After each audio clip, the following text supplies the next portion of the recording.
Raka Buming Raka digugat karena tak mengucapkan terima kasih kepada Almas Sakibiru, mahasiswa yang menggugat persyaratan batas usia Capres-Cawapres di Mahkamah Konstitusi. Almas Sakibiru, seorang mahasiswa yang pernah menggugat persyaratan Capres-Cawapres, kini menggugat calon wakil presiden nomor urut 2, Gibran Raka Buming Raka karena wan prestasi. Gugatan diajukan karena Gibran tak pernah mengucapkan terima kasih kepada Almas. Padahal gugatan Almas yang dikabulkan Mahkamah Konstitusi telah memungkinkan Gibran maju menjadi calon wakil presiden di pemilu 2024. Kuasa hukum Almas menyebut Almas meminta pengadilan menghukum Gibran membayar 10 juta rupiah sekaligus mengucapkan terima kasih. Ya, kalau ada yang tanya, apa ada janji? Bukan janji. Mas Gibran orang AP, ketika dulu jadi wali kota, pendukungnya diucapkan terima kasih. Lah ini Pak, kepada Mas Almas kok enggak? Itu alur ceritanya. Makanya kita gugat 10 juta nanti dikasihkan ke panti asuhan, bukan untuk pengacaranya. Itu bos. Pihak Almas mendaftarkan gugatan ke Pengadilan Negeri Solo. Humas Pengadilan Negeri Solo menjelaskan Almas mengajukan gugatan secara perdata pada 29 Januari 2024. Almas sebelumnya telah mendaftarkan gugatan pada 22 Januari. Namun hakim menilai gugatan tersebut bukan perkara sederhana. Sebab hakim menilai abstrak perjanjian antara Almas dan Gibran. Sebelumnya sudah menggugat secara gugatan sederhana, tapi oleh hakim yang ditunjuk untuk menyidangkan gugatan sederhana itu dilakukan penetapan dismisal bahwasanya gugatan itu tidak merupakan gugatan sederhana, jadi harus diajukan secara gugatan perdata biasa. Dan menurut pendapat majelis hakim itu kan di dalam gugatan sederhana, di dalam penetapan dismisal itu kan sudah dijelaskan bahwasanya perjanjiannya itu masih bersifat abstrak. Saat dimintai tanggapannya, calon wakil presiden nomor urut 2 Gibran Raka Buming Raka mengaku sudah mengetahui soal gugatan wan prestasi yang diajukan Almas Sakibiru. Gibran menyatakan akan menindaklanjuti perkara tersebut. Memberikan 10 juta dan ucapan terima kasih pada Almas sehingga bisa masuk atau menjadi cawapres. Gimana Mas? Ya nanti kami tindak lanjuti ya. Kalau Almas kan menurut ucapan terima kasih itu apa ada perjanjian di belakangnya Mas? Saya nggak tahu. Almas Sakibiru merupakan mahasiswa Universitas Surakarta. Gugatannya soal persyaratan Capres-Cawapres dikabulkan Mahkamah Konstitusi pada 16 Oktober 2023. Mahkamah Konstitusi memutuskan syarat Capres-Cawapres berusia minimal 40 tahun atau pernah menjabat di jabatan yang dipilih dalam pemilu atau pilkada. Keputusan ini memungkinkan Gibran Raka Buming Raka maju menjadi calon wakil presiden di Pilpres 2024. Belakangan, Majelis Kehormatan MK memutuskan sejumlah hakim MK yang memutus perkara tersebut melanggar etika. Tim Liputan Kompas TV. Terakhir sekarang. Calon wakil presiden nomor urut 2 Gibran Raka Buming Raka digugat karena tak mengucapkan terima kasih kepada Almas Sakibiru, mahasiswa yang menggugat persyaratan batas usia Capres-Cawapres di Mahkamah Konstitusi. Apa sebenarnya isi gugatan dan apakah ada perjanjian antara Almas dan Gibran Raka Buming? Kita akan berbincang dengan kuasa hukum Almas Sakibiru, Arif Sahudi. Selamat petang, Mas Arif. Mbak. Jadi isi gugatannya sebenarnya apa sih, Mas Arif? Itu sebenarnya kan cukup sederhana. Satu, memang tidak ada perjanjian. Kita hanya sifatnya melihat pengalaman selama ini bahwa Mas Gibran itu orang baik. Ketika mencalonkan wali kota itu hampir semua yang punya jasa dikasih ucapan terima kasih. Nah, dalam kasus ini kan Mas Almas telah membuka jalan lebar sehingga namanya Mas Gibran bisa nyalon wapres. Nah, sampai detik ini, setahu saya belum pernah ada ucapan terima kasih. Jadi intinya bukan gugat 10 juta itu, tapi ucapan terima kasih. Namun karena formulasi gugatan itu harus ada nilai kerugian, maka kita mencantumkan angka 10 juta untuk nanti sampaikan ke yatim piatu. Nah, biasanya kan wan prestasi itu dasarnya adalah perjanjian. Kalau tadi Mas Arief bilang tidak ada perjanjian sebelumnya, bagaimana landasannya? Apakah cukup kuat jadinya? Kalau urusan itu nanti kuat atau tidak adalah nanti biar pengadilan yang menilai.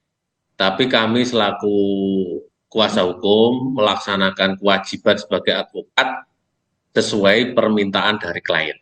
Nah, kalau sebenarnya sebelumnya ada gugatan ke MK, lalu dikabulkan permohonannya Almas Sakibiru, sampai setelah dikabulkan MK, pernah ada komunikasi atau tidak dengan Gibran?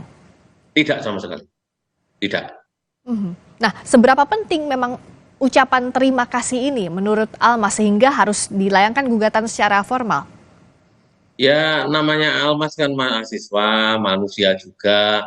Ketika punya jasa kepada orang wajarlah butuh penghargaan, butuh ucapan. Kalau enggak malah aneh itu.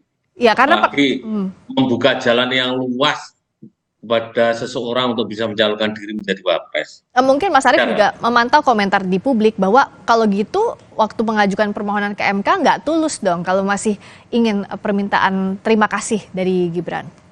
Ya, kalau ketika mengajukan tulus sekali, enggak ada masalah ingin apapun, tapi dalam perjalanannya pengen juga kan penghargaan, ucapan lah. Ini bukan bentuk apapun, hanya ucapan atau WA atau apapun aja. Terima kasih gitu. Kalaupun sampai waktu yang ditentukan tidak ada ucapan terima kasih, batas waktunya sampai kapan sih Mas? Dan apa langkah selanjutnya? Kalaupun tidak pernah akan ada ucapan terima kasih dari Gibran. Ya, ini proses kan jalan. Nanti sidangnya kan tanggal 15. Kita ikuti aja. Oke, tapi kalaupun nantinya tidak ada terima kasih dari Gibran pun setelah putusan itu dibacakan, apa langkah yang disiapkan?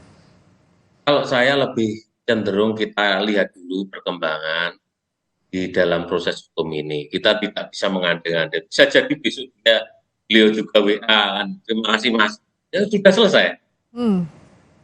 Tapi ditegaskan bahwa sebelumnya memang tidak pernah ada komunikasi dalam bentuk apapun dengan Gibran. Tidak ada dan tidak kenal secara personal ya. Pun Kalau dengan kenal timnya publik, Gibran begitu? Ya kalau kenal publik, kenal lah. Namanya wali kota sama warganya. Tapi ketemu enggak pernah. Pun dengan timnya Gibran atau siapapun orang yang menghubungkan itu? Enggak. Ajudan juga enggak. Nah, kalau kita flashback lagi, sebenarnya apa sih alasan utama Almas ini yang tadi dikatakan juga sebagai pengagumnya Gibran sampai berani melangkahkan kaki untuk mengajukan permohonan ke MK? Ya sejak awal kan sudah disampaikan bahwa ini sarana pembelajaran untuk mengajukan gugatan ke MK. Nah, ketika dikabulkan itu kan ya kita ikut senang dan bangga. Ini kan wah dikabulkan. Lah, dalam perjalanannya wajar loh. Jadi wah Mas Gibran ternyata juga bisa nyalon. Butuh semacam ya biar seneng lah. Oh diucapkan gitu aja. Tapi saat proses mengajukan itu ke MK tidak pernah ada komunikasi dengan Gibran atau timnya atau siapapun itu? Tidak ada. Itu saya yakin 100% tidak ada. Yang jadi pertanyaan. Saya pun juga tidak kenal gitu. Oh, oke. Nah, tapi pertanyaannya gini, kenapa momennya sekarang, Mas? Ini mau kurang 2 minggu dari pemilihan umum dan memang gugatan atau permohonan ke MK ini kan jadi panas sepanjang kampanye dan juga setelah diputus oleh Mahkamah Konstitusi. Kenapa momennya sekarang? Mbak, gugatan ini kita ajukan tanpa jumpa pers. Ini media tahu karena melihat SIP. Saya juga selama 2 hari di telepon tidak pernah saya angkat. Terpaksa karena kenal semua saya hari ini ngomong, oh ya betul. Jadi kalau niat kita ada unsur itu pasti saya ketika mendaftarkan undang-undang. Dan ini tidak ada yang tahu. Oke, apakah ada Dan ini situasi? sidangnya pun setelah pemilu kan? Oke, tapi apakah ada situasi yang membuat Almas ini akhirnya berubah 180 derajat dari yang mengidolakan Gibran, mengajukan permohonan secara sukarela, sekarang malah harus menggugat, ambil jalur Kalau hukum? itu nanti ditanyakan langsung ke Mas Almas. Tapi sebagai kuasa hukumnya, apakah sempat ada Kalau cerita dari Almas? setahu saya memang ini ya butuh penghargaan lah. Kan penghargaan ucapan kan tidak mahal juga mengucapkan terima kasih ya. apalagi dengan warganya kan tidak sesuatu yang berat, Mbak. Oke, kalau dianggap misalnya permohonan atau ucapan terima kasih ini dianggap sensitif karena dinilai bisa memperkeruh suasana pemilu, sementara soal etik ini kan terus disorot sampai sekarang, Mas Arief melihat kemungkinan itu? Kalau itu monggo, karena sejak awal kita tidak pernah menyampaikan ke media. Artinya kita silent dan kita daftarkan tidak pernah sedikit pun kita untuk niat seperti itu. Terbukti media lah yang tanya, bahkan tidak pernah saya angkat karena memang ini silent kan. Oke, dan kalau tidak ada ganti rugi pada akhirnya, baik itu ucapan terima kasih maupun ganti rugi material 10 juta rupiah, Almas bagaimana sikapnya? Nanti kita tunggu putusannya seperti apa baru bersikap. Kalau sekarang kan mengandai-andai, Pak. Tapi pun sebelum sidang ada permohonan atau ucapan terima kasih dari Gibran dalam bentuk apapun komunikasinya, gugatan ini akan dicabut. Secara apa? Kalau secara tujuan ya begitulah. Tapi kan ini belum ada. Tapi artinya kalau ada ucapan terima kasih Kan sebelum artinya waktu terpenuhi sidang, targetnya. Kan terpenuhi targetnya untuk menerima ucapan terima kasih. Target kita kan hanya itu. oke, terima kasihnya itu spesifik harus terbuka Ucapan. atau private? Di dalam gugatan kan ucapan. Secara private pun atau secara pribadi pun dimungkinkan, Iya, tidak ada harus apa-apa, secara kan di publik. gugatan diucapkan. Yang kita minta ucapan terima kasih. Oke, jadi ucapan terima kasih dalam bentuk apapun, secara Ya, pribadi. ucapan, namanya ucapkan dan terima kasih, itu aja kan. Oke, kita tunggu nanti perkembangannya seperti apa, Ya, apakah gugatannya berlanjut atau tidak. Terima kasih Mas Arief Oke. Sahudi, kuasa hukum Almas Sakibiru. Berikutnya saudara, kami kembali dengan sorotan lainnya.